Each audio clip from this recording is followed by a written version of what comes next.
اعوذ باللہ السمیع العلیم من الشیطان الرجیم بسم اللہ الرحمن الرحیم رب اشرح لی صدری ویسر لی امری واحلل عقدۃ من لسانی ویفقہوا قولی رب یسر ولا تؤثر وتمم بالخیر وبک نستعین رب زدنی علما۔ السلام علیکم ورحمۃ اللہ وبرکاتہ۔ الحمدللہ ہم سورہ بقرہ کا ترجمہ و تفسیر کر رہے ہیں۔ 217 آیات کا ترجمہ و تفسیر الحمدللہ ہم کر چکے ہیں۔ آج کا سبق آیت نمبر 218 سے دیکھیے۔ اعوذ باللہ من الشیطان الرجیم ان الذین آمنوا والذین ہاجروا وجاہدوا فی سبیل اللہ اولئک یرجون رحمت اللہ واللہ غفور الرحیم۔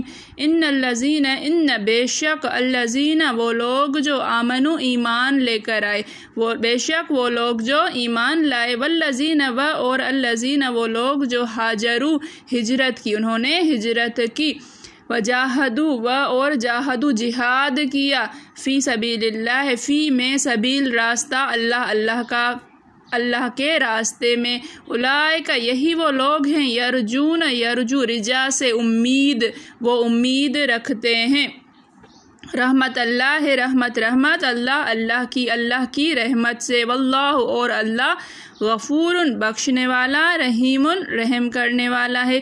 ان الذین آمنوا والذین ہاجروا بے شک وہ لوگ جو ایمان لے کر آئے اور وہ لوگ جنہوں نے ہجرت کی، وجاہدوا فی سبیل اللہ اور انہوں نے جہاد کیا اللہ کی راہ میں، اولئک یرجون رحمت اللہ یہی لوگ ہیں جو امید رکھتے ہیں اللہ کی رحمت کی، واللہ غفور الرحیم اور اللہ بخشنے والا رحم کرنے والا ہے۔ جو لوگ ایمان لائے اور اللہ کے لیے وطن چھوڑ گئے اور کفار سے جنگ کرتے رہے، وہی اللہ کی رحمت کے امیدوار ہیں اور اللہ بخشنے والا اور رحمت کرنے والا ہے۔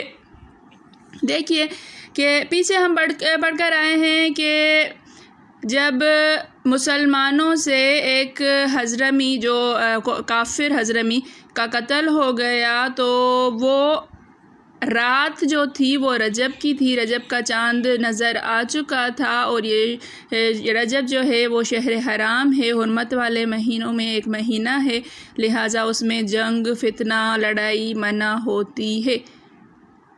جب ان سے یہ گناہ ہو گیا، بے خیالی میں ہو گیا، ناعلمی میں ہو گیا اور لوگوں نے ان کو طعنہ زنی کرنا، شیطانے دینا شروع کر دیا، اور کفار نے بھی آ کر ان کو جو ہے وہ کہا، شکایت لگائی، نبی کریم صلی اللہ علیہ وآلہ وسلم نے بھی ان کو جو ہے وہ برا کہا، تو یہ والی آیت نازل ہو گئی، یسألونک عن الشہر الحرام قتال فیہ، ہم کل پڑھ چکے۔ اب یہ بات تو معاملہ تو ٹھیک ہو گیا کہ اللہ تعالیٰ نے جو ہے وہ فرما دیا کہ فتنہ جو ہے وہ اس سے بھی زیادہ بڑا ہے، اس سے بھی بڑا گناہ ہے جو انہوں نے کیا ہے، جو اشہر حرم میں شہر حرام کے اندر انہوں نے قتال کیا ہے۔ تو یہ کوئی اتنی بڑی بات نہیں ہے، بڑی بات ان کفار نے کی ہے، ان کافروں نے کیا ہے۔ جب ذی القعدہ میں 6 ہجری کو 1400 اصحاب کا وفد لے کر نبی کریم صلی اللہ علیہ وآلہ وسلم عمرہ ادا کرنے کے لیے گئے تو کفار نے ان کو راستے میں روک دیا، مسجد حرام سے روک دیا، عمرہ کرنے نہیں دیا۔ کیا یہ جرم نہیں تھا؟ وہ بھی تو ذی القعدہ تھا، وہ بھی تو اشہر حرم تھا۔ اگر لڑائی ہو جاتی تو تب بھی یہ لوگ لڑنے کے لیے تیار ہو جاتے کفار۔ اب یہ معاملہ تو ٹھیک ہو گیا کہ اللہ تعالیٰ نے فرما دیا، اب ان مسلمانوں کو فکر لاحق ہو گئی، وہ جو اس سریہ میں، اس چھوٹی سی لڑائی میں شریک تھے، کہ کیا ہم غازی ہیں، کیا ہمیں جہاد کا ثواب ملا؟ آ کر نبی کریم صلی اللہ علیہ وآلہ وسلم سے سوال کیا کہ یا رسول اللہ، ہم غازی ہیں کہ نہیں ہیں، ہمیں جہاد کا ثواب ملا کہ نہیں، ہم نے جو یہ لڑائی کی ہے تو کیا اس پر ہمیں اجر ہے، ملے گا یا نہیں ملے گا؟ اس پر یہ آیت نازل ہوئی ہے کہ ان الذین آمنوا والذین ہاجروا وجاہدوا فی سبیل اللہ، کہ وہ لوگ جنہوں نے ایمان لے کر آئے، جنہوں نے ہجرت کی اور جہاد کیا۔ اچھا، یہ جو وفد گیا تھا، یہ جو 8 لوگ تھے، پھر 2 جو ہے وہ اونٹ ڈھونڈنے میں لگ گئے، پھر 6 لوگ، ان 6 لوگوں کا وفد جو ہے یہ سارے مہاجرین تھے، انصار میں سے کوئی ان کے ساتھ نہیں تھا، یہ مہاجر لوگ تھے تو جن لوگوں نے ہجرت کی۔ وجاہدوا فی سبیل اللہ، تو ان کے اس عمل کو جہاد شمار کیا گیا ہے، اور یہ غازی تھے اور اللہ تعالیٰ نے ان کو ثواب دیا ہے۔ اس آیت کے بعد ان کو اطمینان ہو گیا کہ اللہ تعالیٰ نے ہمارے لیے اجر مقرر کیا ہوا ہے۔ اولئک یرجون رحمت اللہ، یہی وہ لوگ ہیں جو اللہ کے لیے ایمان لے کر آئے ہیں، ہجرت کی ہے، جہاد کیا ہے، یہی لوگ جو ہیں اللہ تعالیٰ کی رحمت کے امیدوار ہیں۔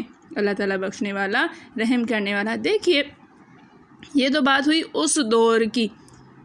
ہم جو بھی عمل کرتے ہیں نا، جو نیکیاں کرتے ہیں، تو دیکھیے کہ ہم اندر میں اپنے دل میں یہ امید اللہ تعالیٰ سے امید لگائے ہوئے ہیں اللہ کی رحمت کی۔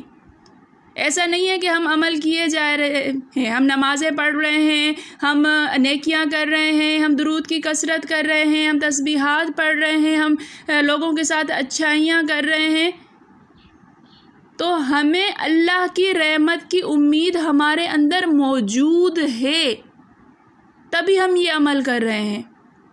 جس کے اندر اللہ کی رحمت کی امید نہیں ہوتی نا، اس کو کوئی فکر نہیں ہوتی، اس کے لیے نماز گئی تو گئی، اسے کوئی پرواہ نہیں ہے، اس کے لیے روزہ جو ہے وہ رکھنا نہ رکھنا اسے کوئی اہمیت نہیں دیتا ہے، وہ لوگوں کے ساتھ بھلائیاں کرنے میں، نیکیاں کرنے میں دلچسپی نہیں رکھے گا، کیونکہ اس کے اندر اللہ کی رحمت کی امید ہی نہیں ہے، وہ امیدوار ہی نہیں ہے اللہ کی رحمت کا۔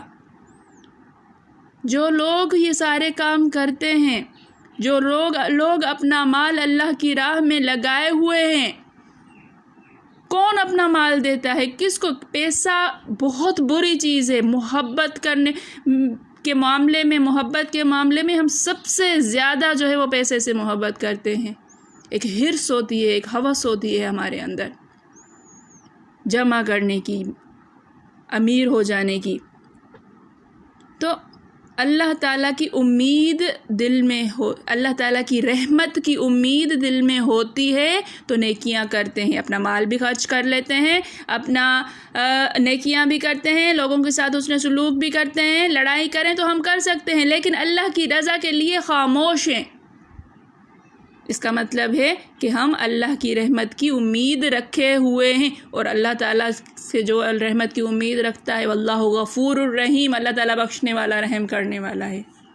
اللہ تعالیٰ ہمارے گناہوں کو ضرور بخشے گا، اور قیامت کے دن ہم جو ہے وہ اللہ تعالیٰ کی رحمت کی، اللہ تعالیٰ کی مہربانیوں کی، اللہ تعالیٰ کے رحم کی امید رکھے ہوئے ہیں، اور اللہ تعالیٰ سے جیسی امید رکھی جاتی ہے، اللہ تعالیٰ ویسا ہی بندے کے ساتھ معاملہ فرماتا ہے، کہ جیسا گمان رکھو گے اللہ تعالیٰ آپ کے ساتھ ویسا ہی معاملہ فرماتا ہے۔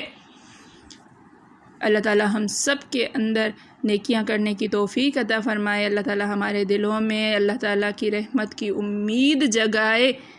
میرے پڑھانے میں، آپ کے پڑھنے میں، میرے سمجھانے میں، آپ کے سمجھنے میں کوئی غلطی، خطا، بھول چوک ہو گئی ہو تو میں اللہ کے حضور میں توبہ کرتی ہوں اور معافی کی خواہشگار ہوں۔ ربنا تقبل منا انک انت السمیع العلیم۔ السلام علیکم ورحمۃ اللہ وبرکاتہ۔